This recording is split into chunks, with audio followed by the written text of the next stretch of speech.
natin. So, very big progress already that we've seen. Saka dun sa in terms of number of GOCCs remitting, dati mga 20 lang ang nagre-remit.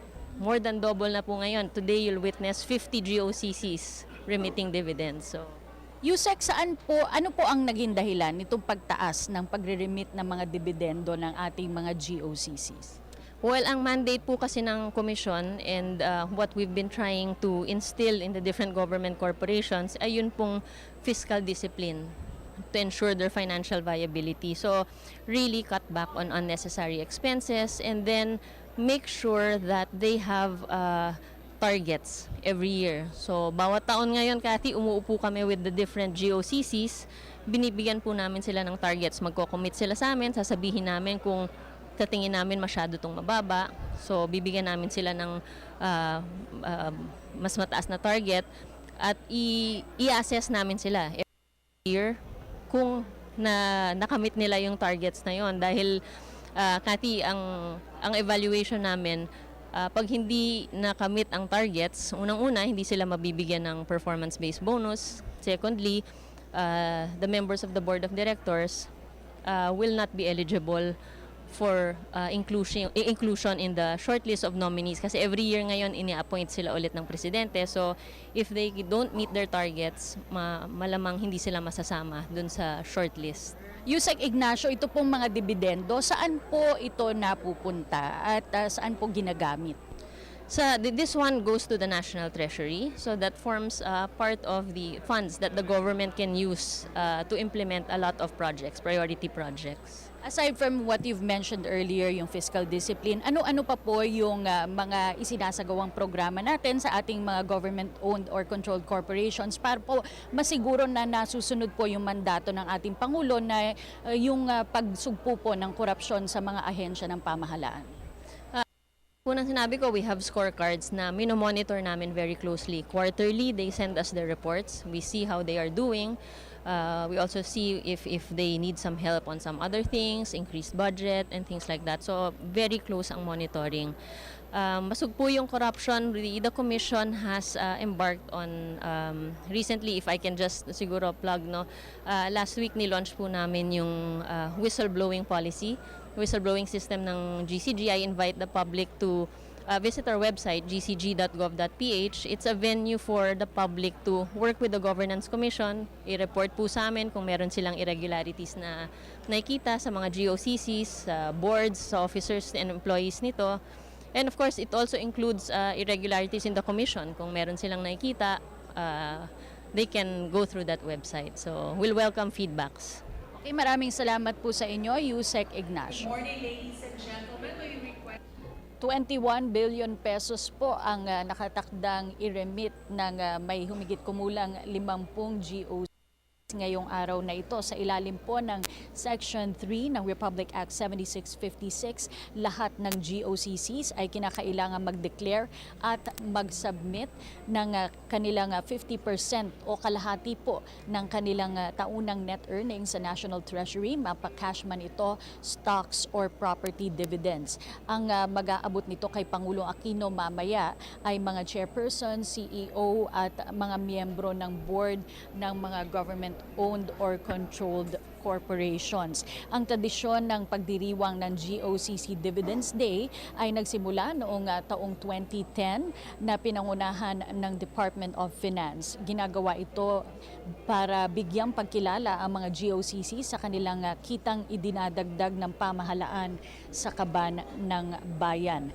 Sa pagpapatupad po ng Republic Act No. 10149, pinagpapatuloy ng Governance Commission ang ganitong okasyon noong 2011 at 2012 kung saan nag-remit po ang mga GOC ng humigit kumulang 19.2 billion pesos at 29 billion pesos respectively. At gaya nga po ng aking nabanggit, nandito po yung mga pinuno ng mga government-owned or controlled corporation. Isa po sa mga may pinakamalaking ireremit na dividendo ngayong araw ay ang Philippine Amusement and Gaming Corporation o PAGCOR. At nakapanayan po namin ang kanilang chairman na si Ginoong Cristino Nagyat Jr. Chairman Nagyat, can you give us an idea kung magkano po ang ireremit na dividendo ng PAGCOR ngayong araw na ito? For today, we're meeting about more than 4 billion pesos. No, this is the biggest that we ever remitted in terms of the year end. No, but then again, monthly we also remit at least more than 1 billion pesos every month. But year end, this is the biggest at 4 billion pesos. Malaki po yan. Saan po nagmula itong increase sa pagre-remit nyo po ng dividendo? Ano pong mga reforma ang isinagawa ninyo sa PAGCOR? Actually, ito lahat ay tamang pamamalakad, no, at above board lahat ang transaction namin were very transparent, no, even with the presence of all these entertainment city as our competitors, or we were able to reduce our operating expenses, thus increasing our dividends on a yearly basis. Chairman, alam po natin na noong nakaraang administrasyon, noong mga nakaraang panahon, ay nasangkot po sa maraming kontrobersiya ang PAGCOR. Ano-ano pa po yung mga isinasagawa, yung mga pagbabantay para po hindi po maulit yung mga nangyari dati? Basically, lahat po, sinusunod natin yung patakaran ng gobyerno, no, katulad po ng procurement law. So lahat po to above board kami, lahat merong mga backbidding kami na being monitored, you know, and all reports are course to the board. So lahat kami, we're on top of all expenses of our different branches and our corporation. And yung kahalagahan po nitong GOCC Day, marami po tayong mga GOCCs. How do the GOCCs contribute sa ating economy by this dahil po dito sa pagre-remit ninyo ng mga dividend? Ngayon, kasi nakikita natin, no, lahat ng kung ano nire-remit natin sa gobyerno, napupunta sa tamang mga proyekto, sa tamang gastusin. So hindi tayo parang nasasayangan sa pagod natin dahil alam natin may pinatatunguhan itong atin lahat ng mga dividendo, lahat ng mga GOCCs. And lastly, sir, mensahe nyo na lang po sa ating mga manonood mula po sa PAGCOR. Kami po sa PAGCOR ay ginagawa po namin lahat na para maitaas natin ang revenue ng PAGCOR, at gusto ko rin po sabihin na lahat po ng aming transaksyon dito ay talagang sinusunod ang lahat ng patakaran ng gobyerno. Maraming salamat po. Maraming salamat din po sa inyo, Chairman Cristino Nagyat ng Philippine Amusement and Gaming Corporation. Marami pa po tayong tatalakayin patungkol sa 2014 GOCC Dividends Day. Pero sa ngayon ay kilalanin po natin ang mga key personalities na involved po.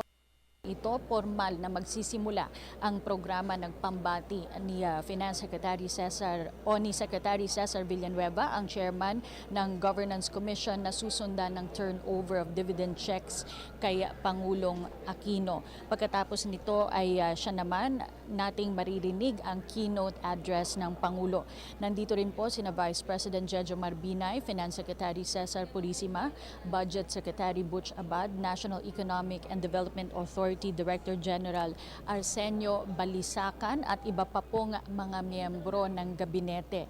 Ang ating National Treasurer, Honorable Rosalia De Leon, at mga officials and executives ng mga GOCC. Isa po sa may pinakamalaking ibinigay o ibinabalik na dividendo sa Kabanang Bayan for 3 years ay ang Land Bank of the Philippines. Paano po nila nagawa ito? Alamin po natin mula sa kanilang President and CEO na si Ms. Hilda Pico. Ms. Pico, ang Land Bank po, nakamalaking ireremit po ngayong taon. Can you tell us more about this, ma'am?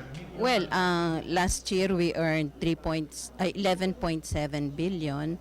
So we're supposed to remit at least 50% of our dividend to the national government. So this year we're remitting 6 billion. This has been going on po for 3 years, no? Land Bank po ang may pinakamalaking ibinabalik sa pamilya.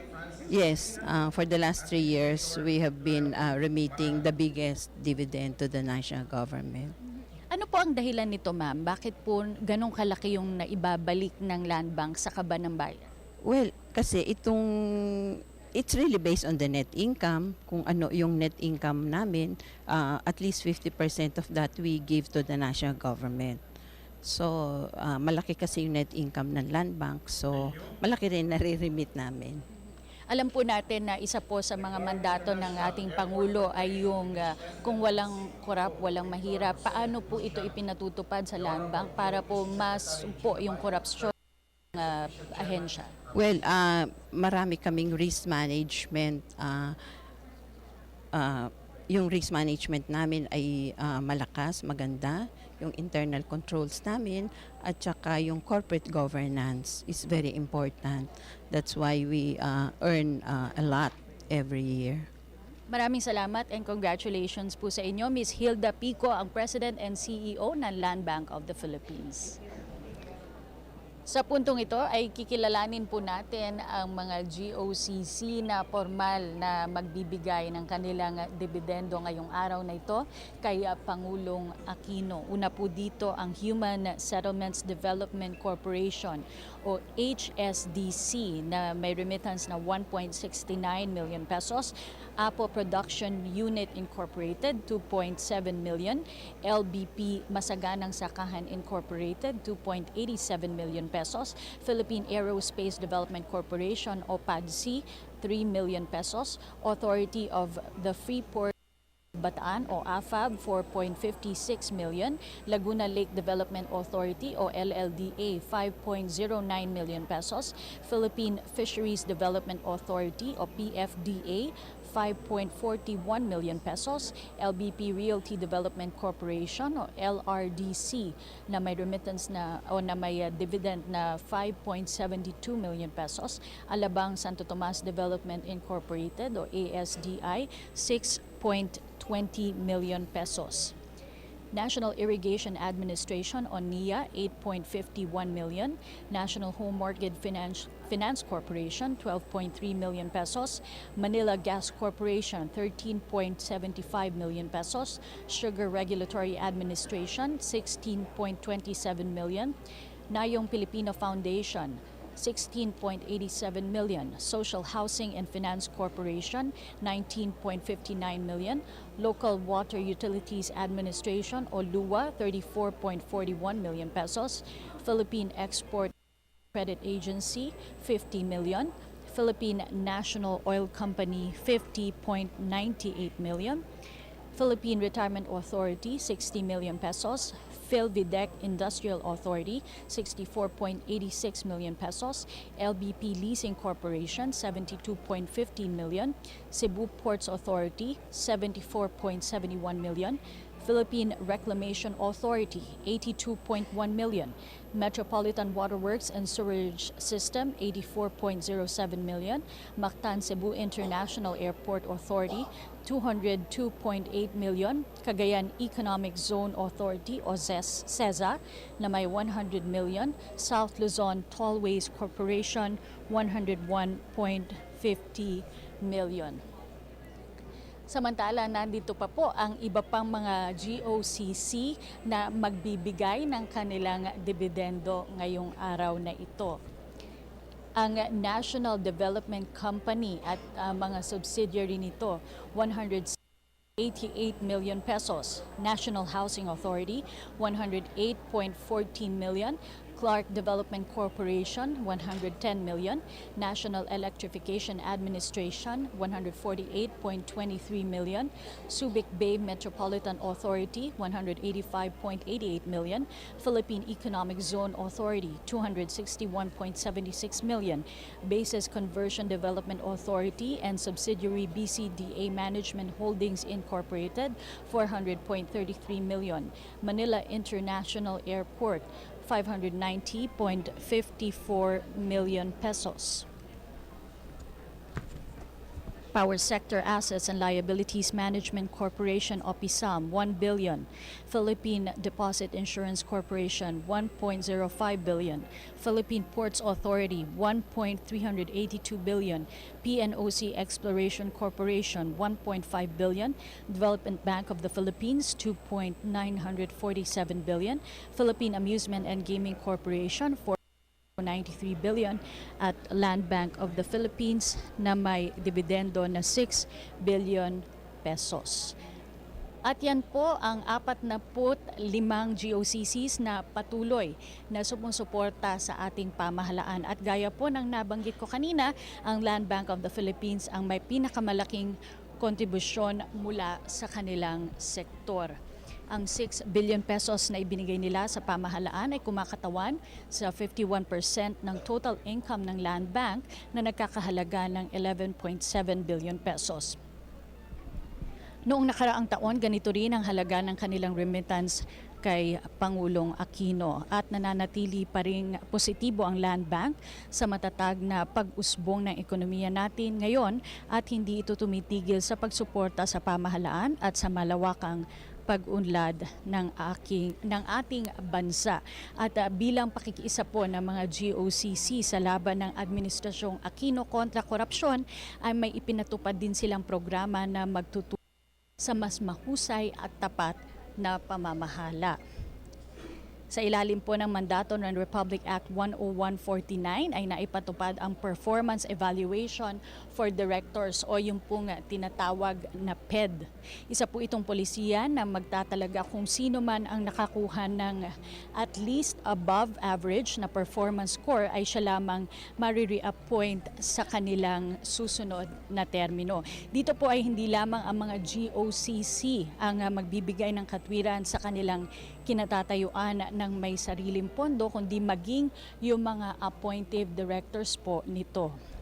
Kailangan din naman nilang patunayan na karapat-dapat sila sa posisyon at at sa tiwala ng taong bayan na itinatalaga sa kanila. Dito rin po mabibigyang linaw ang kanilang mga individual na kontribusyon sa kanilang mga respective boards. Isa rin po sa mga sisimula ng GOCC ang Integrated Corporate Reporting System, IRS. Yan po ay isang online web portal na siyang magsisilbing central repository sa lahat po ng mga transaksyon ng GOCC. Isinusulong nito ang transparency higit sa lahat sa mga pinaglalaan ng pondo ng bawat kumpanya para din maliwanag sa taong bayan kung saan napupunta ang perang inilikom ng pamahalaan para sa kanila. At inaantabayanan pa rin po natin ang pagdating anumang sandali ng Pangulong Aquino na siyang magbibigay ng keynote address ngayong umaga, 2014 GOCC Dividends Day. At narito na po sa loob ng Rizal Hall sa Palasyo ng Malacanang ang mga pinuno, mga CEO and mga miyembro ng board ng iba't ibang mga government-owned or controlled corporation o GOCC. At ilang sandali na lang po ay uumpisahan na ang programa para po formal na ibigay o iabot kay Pangulong Aquino ang dividendo ng ilang mga GOCCs. Mahigit kumulang 4 na po ang mga GOCC na magbabalik ng kanilang mga dividendo sa kaban ng bayan ngayong araw na ito. Nakikita po natin si Vice President Judge Jomar Binay at Senate President Franklin Drilon na siya ring sasaksi sa mahalagang okasyon na ito. Inyo po napapanood ang aming special coverage mula po sa Rizal Hall ng Palasyo ng Malacanang ng 2014 GOCC Dividend Day. Formal na nagsimula po o magsisimula ang programa sa pambati ni Secretary Cesar Villanueva, ang chairman ng Governance Commission, na susundan ng turnover ng dividend checks po kay Pangulong Aquino. Pagkatapos po nito ay siya naman nating maririnig ang keynote address ng Pangulong Aquino. Nakita po natin nga kanina si Vice President Binay at narito rin po para saksihan ang okasyong ito si Finance Cesar Purisima, Budget Secretary Florencio Abad, National Economic Development Authority, Director General Arsenio Balisacan at iba pa pong mga miyembro ng gabinete.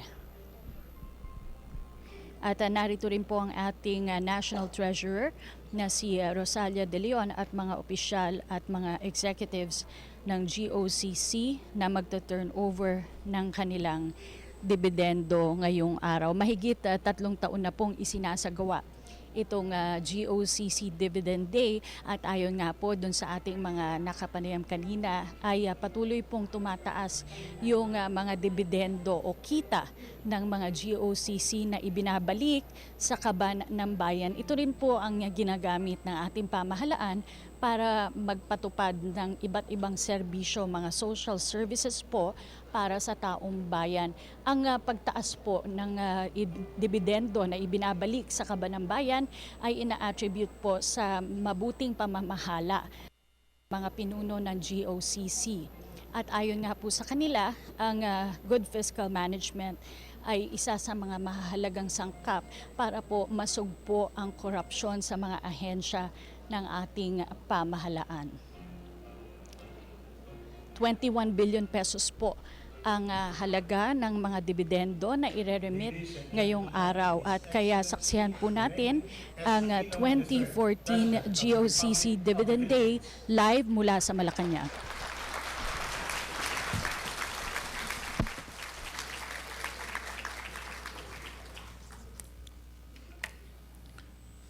To start with our program, may we request everybody to please rise for the national anthem.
Please remain standing for the invocation to be led by Undersecretary Maria Angela E. Ignacio, Commissioner of the GCG.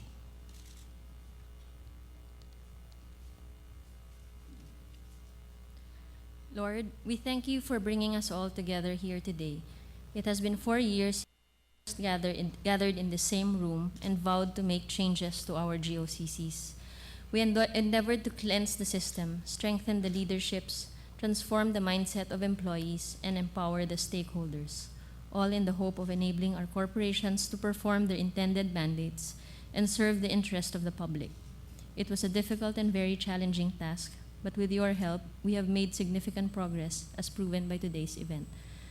Help all of us gathered here today, whom you have chosen to lead this country's government corporate sector, to be worthy of your trust. Make us all instruments of peace and hope to everyone. Give us the courage to be agents of change, good governance, and genuine reform. May everything we do be in accordance to your will, be for the success of our companies, the good of the Filipino people, and above all, for your greater glory. All this we ask through Christ our Lord. Amen. Please take your seats. To formally open ceremonies this morning is the Honorable Secretary Cesar L. Villanueva, Chairman of the GCG.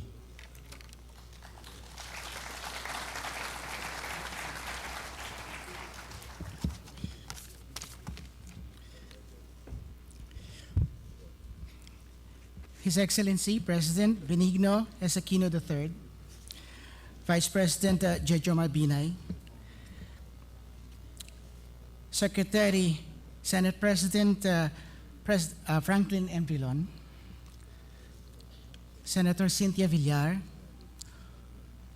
Congressman Jesus Sakdalan, Secretary Cesar V. Purisima, Secretary Florencio A. Abad, Secretary Joseph Emilio Abaya, the Honorable National Treasurer Rosalio De Leon, other distinguished members of government, esteemed members of the various governing boards in the GOCC sector,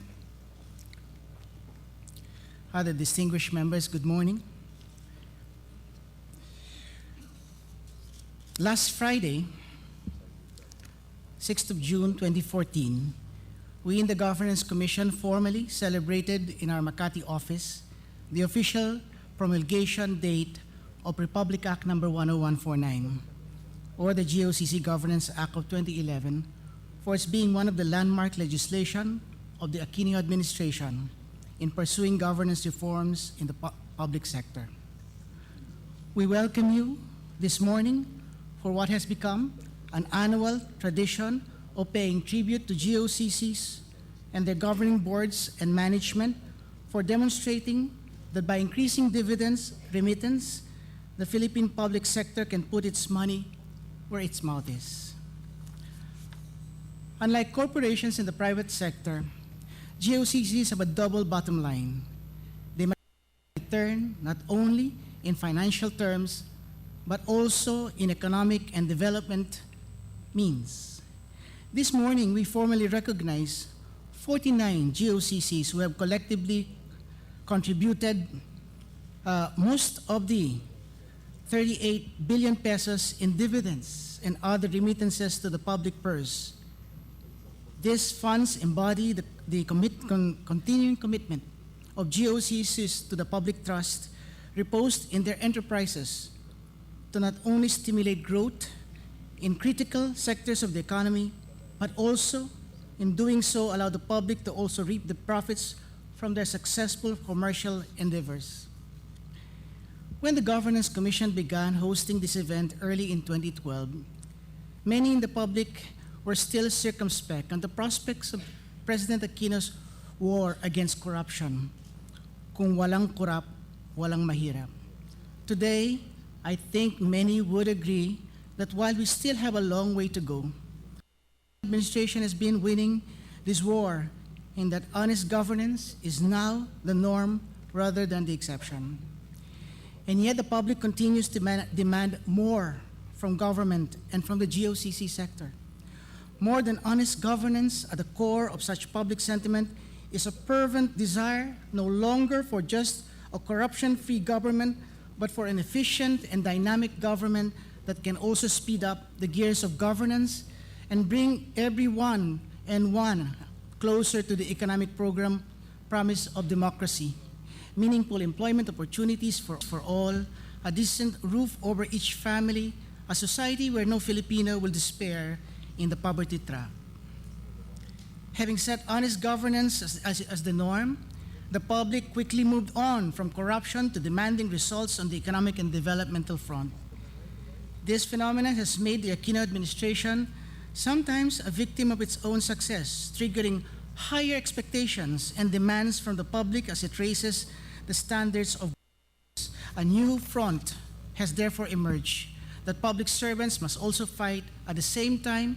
From battling corruption, we now find ourselves simultaneously engaged in a battle against mediocrity in meeting the Filipinos' desire for change, for honest governance, and to translate into economic and development results the promises of governance. Those of you who were here today are at the forefront of the GOCC sector's battle against mediocrity. As we recognize the financial returns from your respective GOCCs, the GOCC sector therefore continues to push the agenda forward and further towards new horizons and higher levels of governance. We have institutionalized a performance evaluation system, or PES, that has brought strategy and responsibility for corporate performance for the boardroom. Every GOCC represented here has its performance scorecard committing to achieve specific breakthrough results for society. Results are separate from being remitted today. We have also begun institutionalizing the performance evaluation for directors, or the PED, pursuant to the mandate of the law, that only those who obtain an individual performance score of at least above average may be considered for reappointment for the following term. As every GOCC justifies its continued existence within its own charter, so too must appointed directors justify their continued trust reposed on them as fiduciaries of the state with the value of their own individual contributions to the respective boards. Under the Act, boards are required to conduct the business of their governance with extraordinary diligence, leaving no room for mediocrity. We are also well underway to operationalizing the Integrated Corporate Reporting System, or the ICRS, the online web portal that will serve as the central repository for all relevant information of GOCCs. The ICRS is the cornerstone of the strategic use of information technology in the GOCC sector, which benefits not only regulators but also GOCCs and the general public with a shift from paper-based submission to the electronic submission of data. Reporting systems are being streamlined and better structured to allow not only for the quickest collection of data, but also for greater transparency and higher levels of analysis after the oncoming encoding of historical data. These we are all pursuing for the sake of transparency and a dynamic move forward. 3 years after the enactment of Republic Act 10149, the GOCC sector now strives for excellence with the best of the national government pursuing the boundaries of performance and governance. We have been honored to work with all of you in the war against mediocrity in the GOCC sector, inspired with the same resolve that the President demonstrated with his war on corruption since the rallying cry, "Kung walang korap, walang mahirap." It is a new and exciting frontier that has made possible only upon a keen restoration of the fundamental trust reposed in the social contract with the government. Congratulations now, and tomorrow, as we celebrate today's good governance gains and continue working towards those of tomorrow, a pleasant morning to all of you.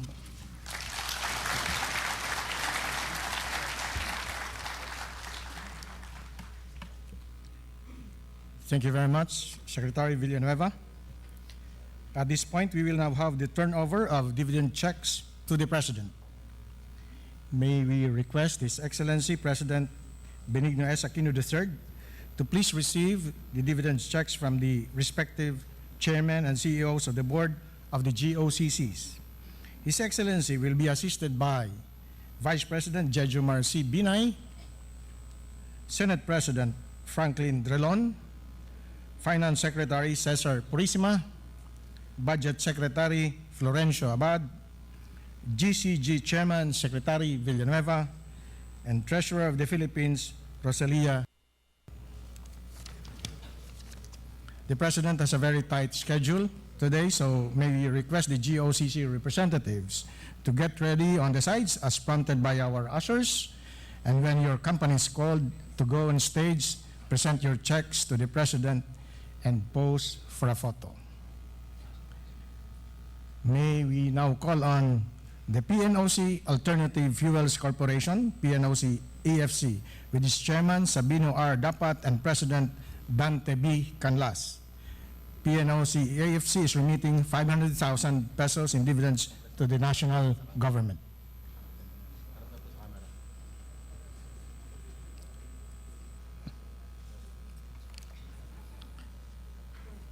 Thank you. Next, we have the Apo Production Unit Incorporated with its chairman, Milagros S. Alora, and President, Amando C. De Marucot Jr. Apo is remitting 2.7 million pesos in dividends to the national government.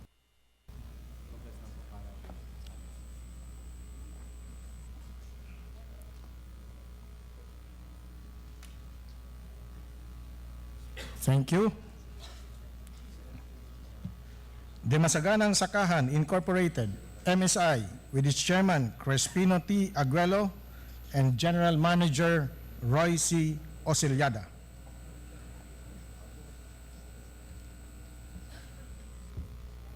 MSI, a subsidiary of the Land Bank of the Philippines, is turning over 2.87 million pesos in dividends to the national government.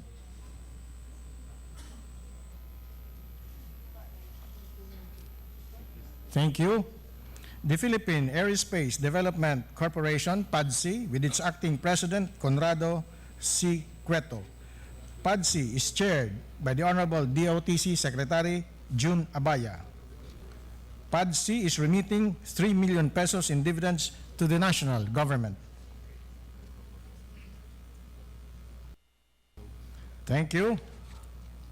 The Authority of the Freeport Area of Bataan, AFAB, with Chairman and Administrator Deogracias P.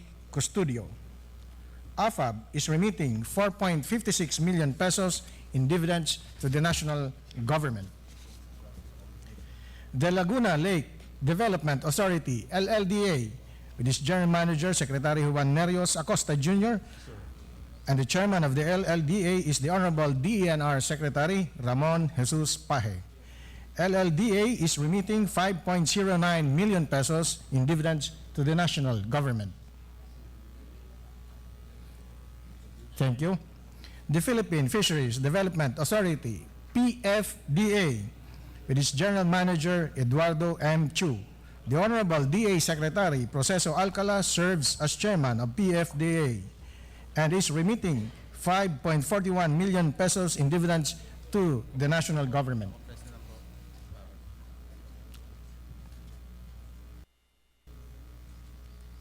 Thank you.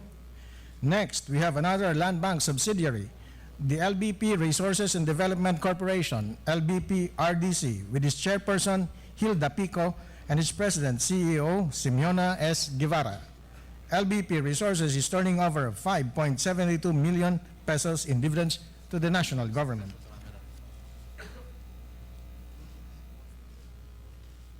Thank you. The PNOC Development and Management Corporation, with its president and CEO, Herminio Alcacid Sr. PNOC DMC is remitting 7.81 million pesos in dividends to the national government.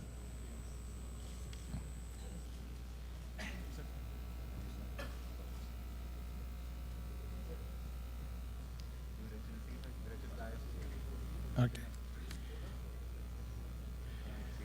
The National Irrigation Administration, NIA, with its new chairman, Presidential Assistant for Food Security and Agricultural Modernization, Secretary Francis Pangilinan, and Administrator Clara Canan.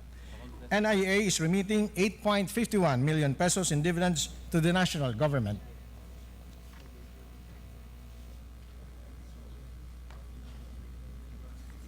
Next. Thank you. The Clark International Airport Corporation, SIAC, with its president and CEO, Victor Jose Luciano. The Honorable DOTC Secretary June Abaya serves as ex officio chairman of SIAC. SIAC is remitting 9.47 million pesos to the national government. Thank you. The National Home Mortgage Finance Corporation, with its chairman, the Honorable Vice President Jejomar Binay, and its president, CEO Felix Berto Bustos Jr. The NHMFC is remitting 12.3 million pesos in dividends to the national government.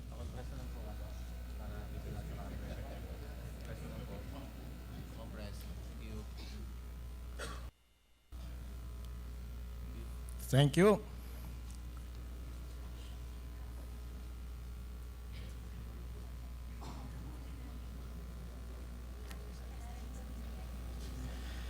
Next is the Sugar Regulatory Administration, SRA, with its administrator, Maria Regina Bautista Martin. The SRA is chaired by the Honorable DA Secretary, Proceso J. Alcala. SRA is remitting 16.27 million pesos in dividends to the national government. Thank you. Next is the Nayong Pilipino Foundation Incorporated, NPF, with its chairman, Grace Quevedo Panagsagan, and executive director, Apolonio B. Anota Jr. Nayong Pilipino is remitting 16.87 million pesos in dividends to the national government.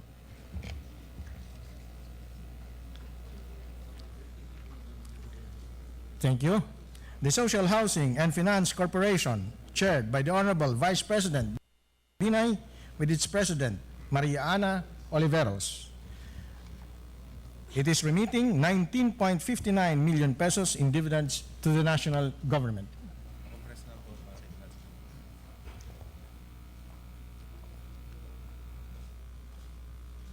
Thank you. The LBP Insurance Brokerage Incorporated, LIBI, with its chairman Tomas T. De Leon Jr. LIBI is remitting 34.55 million pesos in dividends to the national government.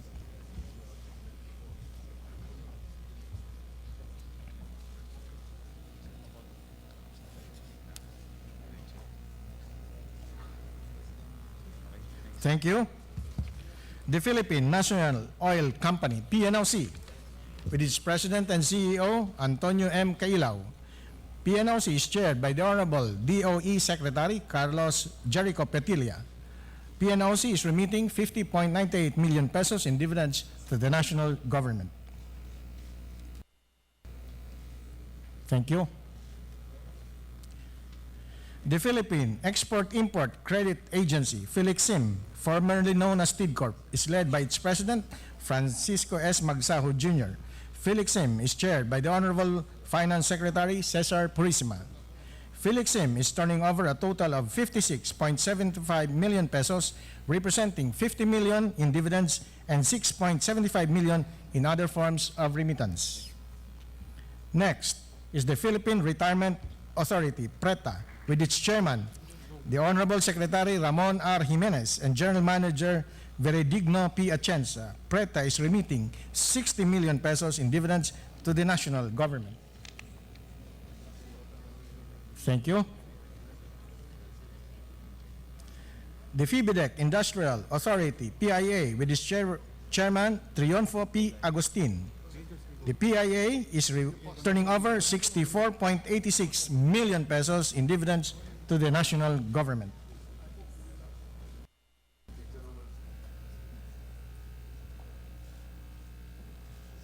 Thank you. Next is LBP Leasing Corporation with its chairperson, Hilda Pico, and President Manuel Lopez. LBP Leasing is turning over 72.15 million pesos in dividends to the national government. Thank you. The next is the Cebu Port Authority, CPA, with its chairman, the Honorable DOTC Secretary Jun Abaya, and General Manager Edmond Tan.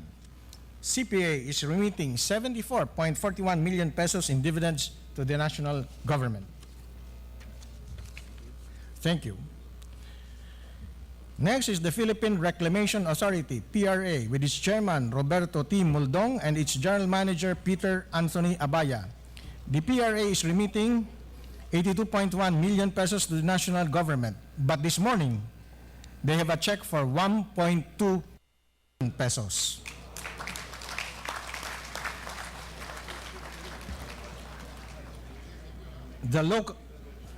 Next, please, is the Local Water Utilities Administration, LUWA, with its new administrator, Andres Ibarra. LUWA is remitting a total of 82.57 million pesos, representing 74.41 million in dividends and 8.16 million in other forms of remittance. Thank you. The National Power Corporation, NPC, with its president, Gladys Santa Rita. NPC is chaired by the Honorable Finance Secretary Cesar V. Purisima. NPC is remitting 100 million pesos in dividends to the national government. Next is the Cagayan Economic Zone Authority, ZESA, chaired by the Honorable DTI Secretary Gregory L. Domingo, with its administrator, Jose Marie B. Ponce. ZESA is remitting 100.02 million pesos in dividends to the national government.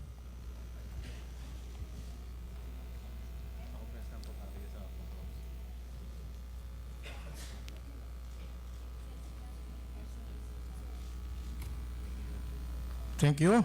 The National Housing Authority, with its chairman, the Honorable Vice President Jejomar Binay, and General Manager, Attorney Chito Cruz. NHA is remitting 108.14 million pesos in dividends to the national government.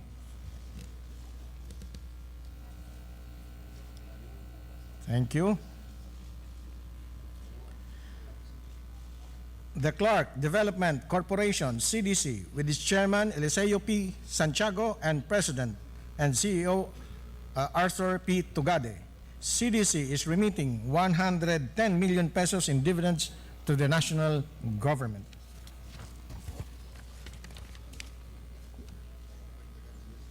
Thank you. The next is Metropolitan Waterworks and Sewerage System, MWSS, with its acting chairman and administrator, Gerardo Esquivel. The MWSS is turning over a total of 114.19 million pesos, representing 84.07 million pesos in dividends and 30.12 in other forms of remittances. Thank you. The National Development Company, NDC, and its subsidiaries, the Pinagkaisa Realty Corporation, Batangas Land Company Incorporated, Camayan Realty Incorporated, Manila Gas Corporation, and its affiliate, the Alabang Santo Tomas Development Incorporated. NDC is chaired by the Honorable DTI Secretary Gregory Domingo, with its General Manager Maria Lourdes Rebueno. GM Rebueno also sits as chairperson of Pinagkaisa Realty and Camayan Realty, with Lilia Arce as their president, CEO, and Attorney Luis Sison for ASD. Collectively, NDC and its subsidiaries and affiliate are remitting a total of 126.83 million pesos in dividends to the national. Thank you. Next is the National Electrification Administration, NEA, with its chairman, the Honorable DOE Secretary Carlos Jericho Petilla, and its administrator, Edita Bueno. NEA is remitting 148.23 million pesos in dividends to the national government.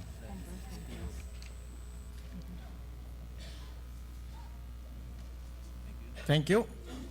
The Mactan Cebu International Airport Authority, MCIAA, with its chairman, the Honorable DOTC Secretary June Abaya, and General Manager Nigel Paul Villarete.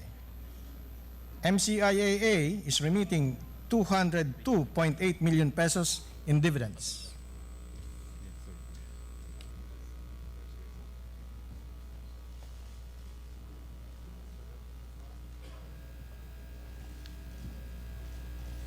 Thank you.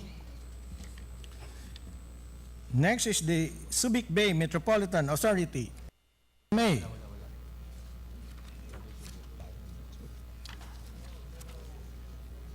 with its chairman and administrator, Roberto V. Garcia.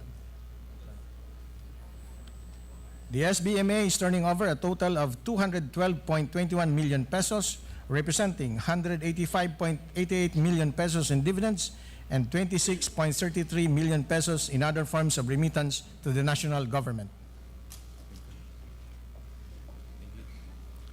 Thank you very much. Next is the Philippine Economic Zone Authority, PEZA, with its chairman, the Honorable DTI Secretary Gregory L. Domingo, and the Director General Lilia B. De Lima. PEZA is turning over a total of 523.53 million pesos, representing 522.67 million pesos in dividends and 0.86 million pesos in other forms of remittance to the national government. Thank you. Now, entering the elite circle, what we always refer to as the Billionaires Club. May we call on the Philippine Deposit Insurance Corporation with its president, Valentin Araneta. PDIC is chaired by the Honorable Finance Secretary, Cesar Purisima. PDIC is remitting 1.05 billion pesos in dividends to the national government.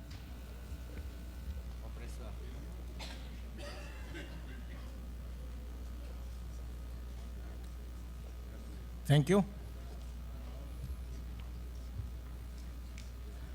Next is the Philippine Ports Authority, PPA, with its chairman, the Honorable DOTC Secretary June Abaya, and General Manager Juan C. Santana. PPA is remitting a total of 1.42 billion pesos, representing 1.382 billion in dividends to the government and 39.65 million pesos in other forms of remittances.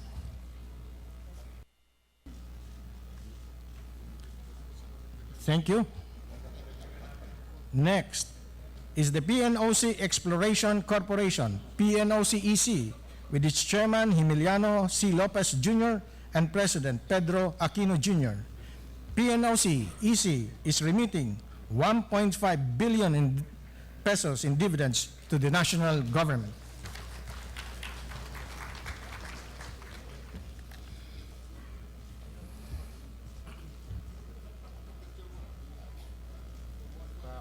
Please.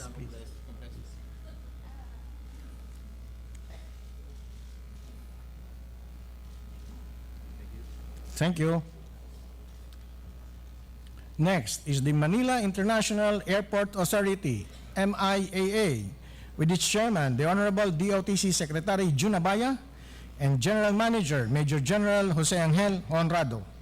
MIAA is remitting a total of 1.58 billion pesos, representing 1.05 billion pesos in dividends and 526.61 million pesos in other forms of remittances.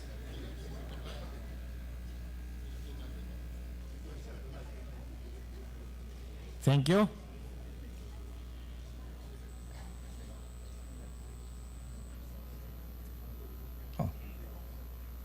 The Bases Conversion Development Authority, BCDA, and its subsidiary, the BCDA Management Holdings Incorporated. BCDA is chaired by the Honorable Rolando Gosingfiao and its President and CEO, Attorney Arnel Pasiano Casanova, who also serves as acting chairman of BMHI. The BCDA and BMHI are collectively remitting a total of 2.108 billion pesos to the national government, representing 400.33 million pesos in dividends and 1.1707 billion in other forms of remittances. Thank you. Next is the Power Sector Assets and Liabilities Management Corporation, PSAM, with its chairman, the Honorable DOF Secretary Cesar V. Purisima, and President Emmanuel R. Ledesma Jr. PSAM is remitting a total of 2.5 billion pesos, representing 1 billion pesos in dividends and 1.5 billion in other forms of remittance. Thank you.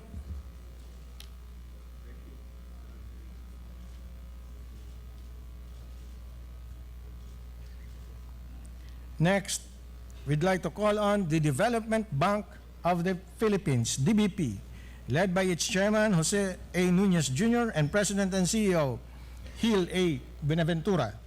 DBP is remitting a total of 3.62 billion pesos, representing 2.947 billion pesos in dividends and 668.23 million pesos in other forms of remittance. Thank you.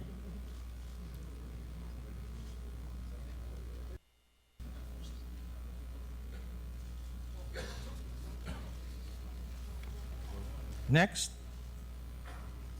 is the Philippine Amusement and Gaming Corporation, PAGCOR, with its chairman, Cristino L. Nagyat Jr., and President and CEO, George B. Sarmiento. PAGCOR is turning over 4.093 billion pesos in dividends today, in addition to the 5.7 billion pesos in other forms of remittances.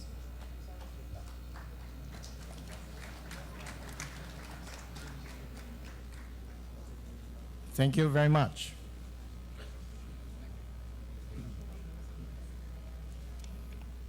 And now, we would like to call on the Land Bank of the Philippines, LBP, with its President and CEO, Hilda E. Pico. Land Bank is chaired by the Honorable Finance Secretary Cesar V. Purisima. LBP is remitting a total of 6.3 billion pesos, representing 6 billion pesos in dividends, and 98.98 million pesos in other forms of remittances. Thank you very much. At this point, let's all give another round of applause to the 49 GOCCs who remitted to the national government. We thank you for your continued support. And may I now call on Commissioner Angel Ignacio for the next part of our Recognition Day.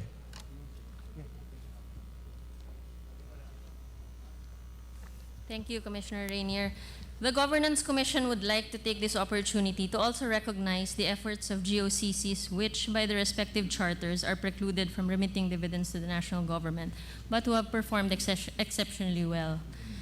May we call on Duty Free Philippines Corporation with its COO Lorenzo C. Formoso. DFPC is chaired by the Honorable Tourism Secretary Ramon Jimenez. DFP enhanced its service facilities for international travelers with the opening of 3 new stores in 2013. It remains a contributor to the development of tourism infrastructure, programs, and projects with its 273 million remittance to the Department of Tourism.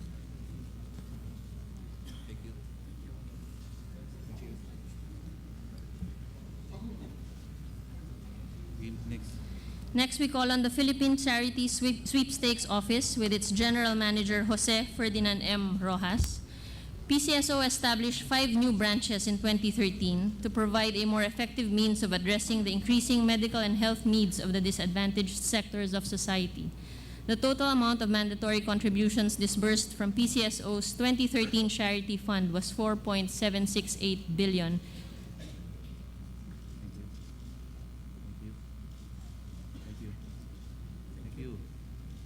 Okay, thank you, PCSO. Next, may we call on the Philippine Health Insurance Corporation, PhilHealth, with its President Alexander A. Padilla. PhilHealth is chaired by the Honorable Health Secretary Enrique T. Ona. In 2013, PhilHealth covered 1.2 million poor families under the National Household Targeting System for Poverty Reduction, engaged 1,761 or 96.2% of all licensed hospitals, and 1,531 or almost 94% of all local government units.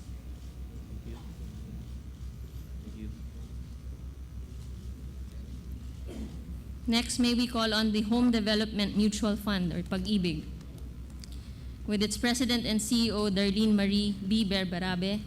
HDMF is chaired by the Honorable Vice President Jejomar C. Binay. Since July 2010, Pag-ibig was able to enroll 5.3 million new members into the country's premier housing and provident savings program. Home loan approvals in 2013 reached 46.6 billion, providing homes to 63,148 members.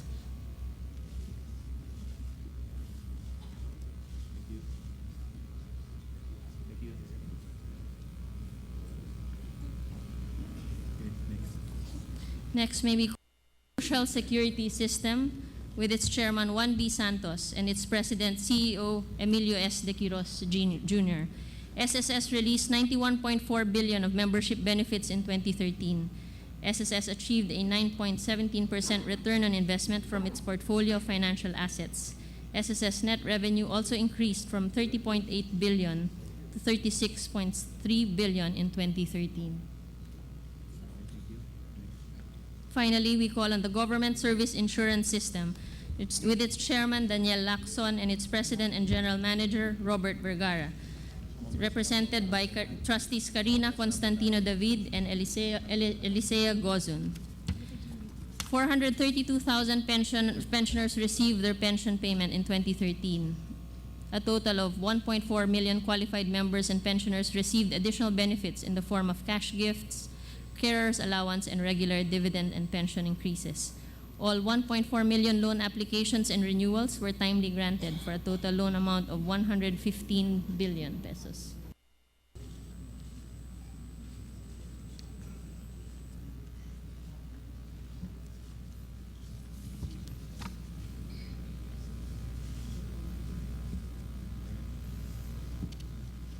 Thank you very much to all our GOCCs again. May I now call on the Honorable Secretary Cesar V. Purisima, Secretary of the Department of Finance and Commissioner of the GCG, to introduce the President.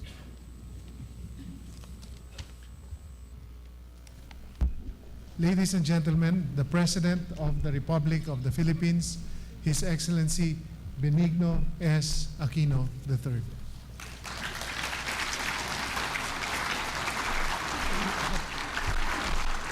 Maraming salamat po. Maupo tayo lahat. Vice President Jojo Marbinay, Senate President Franklin Renon, Secretary Cesar Purisima, Secretary Florencio Abad, Secretary John Abaya, Chairman Cesar Villanueva, of course, Senator Cynthia Villar, Representative Susak Dalan, Undersecretary Rosario De Leon, the National Treasurer, officials of government and controlled corporations, fellow workers in government, honor guests, mga minamahal ko po kababayan. Talagang maganda ho ang araw at magandang umpisa sa linggong to. Mukhang marami tayo mapopondo sa lahat ng pangangailangan ng bansa dahil sa pagsisipag nyo. Kaya maraming salamat po ulit.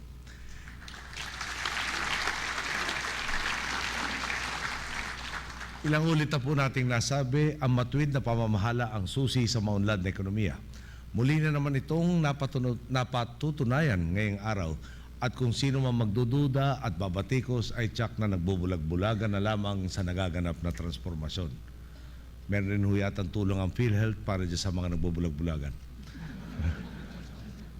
Bawat taon na isasabuhin ninyo ang inyong tunay na layunin, ang maging tagapagtaguyod na makabuluhang serbisyo at malawakang pag-unlad. Tapos na ang panahon kung kailan ang mga GOCC ay ginamit ng ilan para pakapalin ang sariling bulsa. Kung saan ang mga GOCC ay ginawang tambayan at parking space na makabarkada at alipores ng ilang makapangyarihan. Nagpatupad tayo ng report. Habang umuusad ang panahon, lalo natin pinagtitibay ito. Lalo natin ginagawang masigasig ang pagtatrabaho tungo sa pagbabago at lalo nagiging imposible na bumalik pa sa dating sistema. Naalala pa naman po siguro ninyo, noong nagsimula po tayo kung sino pa ang nagwaldas at nagbulsa ng pondo ng mga GOCC, sila pa ang pinakamaingay sa mga kritiko natin. Nagbato sila ng putik, nagpakalat ng kung ano-anong kontrobersya sa media. Ang gusto nilang palabasin, wala naman talagang mangyayaring pagbabago at mananatili ang kultura ng panlalamang, palakasan at katiwalian kahit sino pa ang maupo sa gobyerno. Sa araw na ito, malinaw na malinaw, hindi tayo katulad nila. Tingnan na lamang po natin ang kabuuang halaga ng dibidendong na ilagak natin sa kaban ng bayan mula nang naisabatas ang ating GOCC Governance Act of 2011 na by way of commercial, tinulak po ng big man of the Senate, si Senate President Drilon.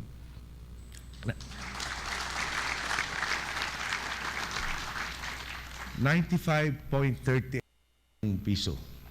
3.5 taon pa lamang ang lumilipas, nalampasan na natin ang suma total ng dibidendo ng mga GOCC na nagkakalaga ng 81.54 billion piso. Mula 2002 hanggang 2010, ibig po sabihin ito, para mas maliwanag, ang average po nila, 9.6 billion sa loob ng 9 na taon, ay natabunan na natin ng average na 27.25 billion sa ating 3.5 taon.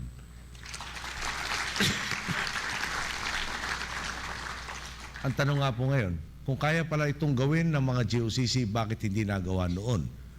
Napag-usapan tuloy namin ni Vice, sa kaya napunta yung diferensya mga 18 billion per year. At ngayon nagagawa na natin to. Magiging sukatan na sana ito ng inyong pagtatrabaho. Ang patuloy na pagpapataas ng dibidendong matatanggap ng gobyerno at sa huling bahagi ng taong bayan. Sa tapat na pamamahala, mas marami tayong pondo para sa makabuluhang programa at serbisyo sa mamamayang Pilipino. Itiyak nating bawat pisong kinikita ng pamahalaan ay napupunta sa pagsusulong ng kapakanan ng ating mga kababayan.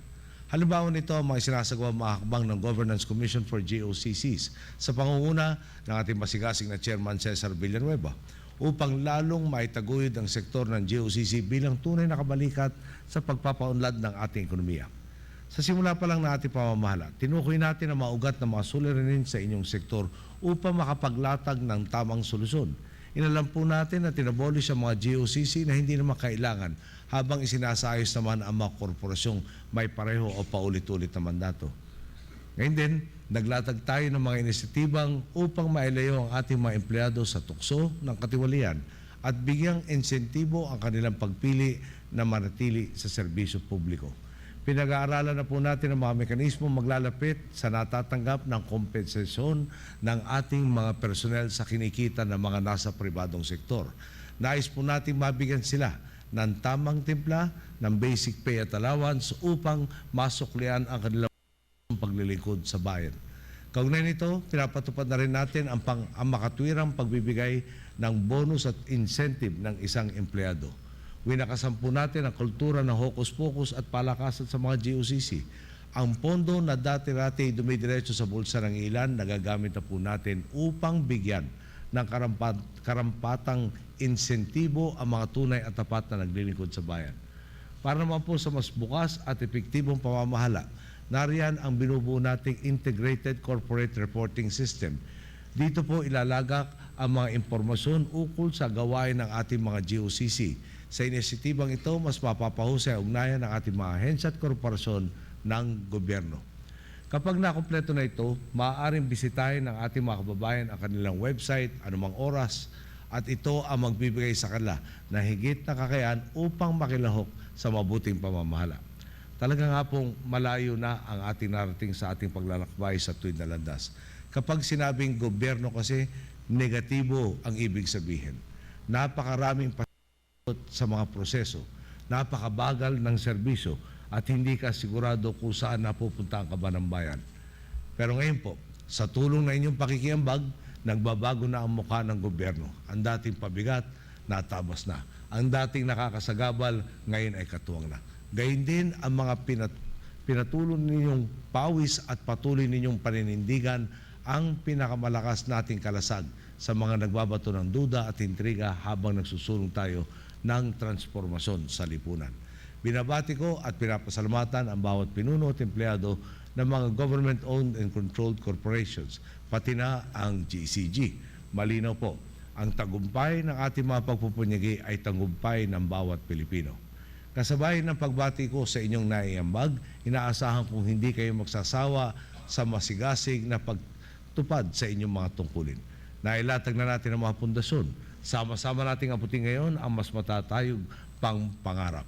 Gamitin natin ang pagkakataong ibigay sa atin upang siguruhin na kapag may one o wanang nagsasabing kasi ang tinutukoy niya ay isang pamahalang mabilis sa pagtugon sa pangangailangan ng mamamayan, matapat sa paglilingkod at walang ibang isinusulong kundi ang interes ng buong sambayanan.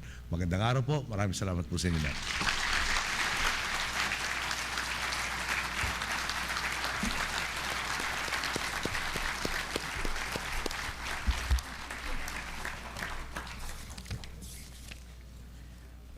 Thank you very much, Mr. President, for honoring us with your presence today and your very inspiring message.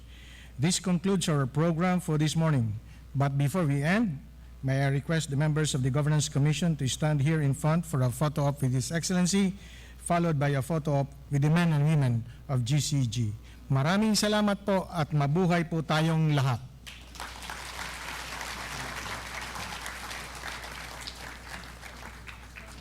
Patuloy na nagbabago ang mukha ng gobyerno. Patunay nito, ayon sa Pangulo, ang patuloy na pagtaas nakita ng mga government-owned or corporations o GOCC na siya namang ibinabalik sa kaban ng bayan. Ito umano ay dahil sa mga reforma kontra korupsyon na patuloy na ipinatutupad ng Administrasyong Aquino upang matiyak na ang bawat pisong kinikita ng mga ahensya ng pamahalaan ay napupunta sa tama. Kasabay ng kampanya kontra korupsyon ay ang pagbibigay din ng mga makatwirang compensation at mga insentiba. Ang Integrated Corporate Reporting System na nakikita sa kanilang website ay isa rin na patunay sa mga reformang isinasagawa ng Administrasyong Aquino. Ayon sa Pangulo, unti-unti nang nagbabago ang negatibong connotation ng mga katagang gobyerno kasi. Darating anya ang panahon na kapag sinabing gobyerno kasi ay kaakibat nito ang mabilis na pagtugon sa pangangailangan ng taong bayan at matapat at tuwid na serbisyo. At bago po kami magpaalam, nais po naming pasalamatan ang People's Television, ang RTVM, ang IBC 13 at ang Radyo ng Bayan para sa live coverage na ito. Ang natunghayan po natin ay hindi lamang simpleng pag-aabot ng kita ng mga GOCC sa ating Pangulo. Ito po ay nangangahulugan ng patuloy na pagsulong ng pamahalaan ng mabuti, tapat at malinis na mga pamamahala sa mga ahensyang sumasailalim dito. At para sa lahat po, naway magsilbi po itong ehemplo ng ang Dividends Day sa ating patuloy na pagwaksi sa korupsyon at maging sa kahirapan sa bansa. Maraming salamat po sa inyong pagtunghay sa aming special coverage mula po dito sa Palasyo ng Malacanang. Isang magandang hapon. Muli ako po si Cathy San Gabriel. Isang magandang araw, Pilipinas.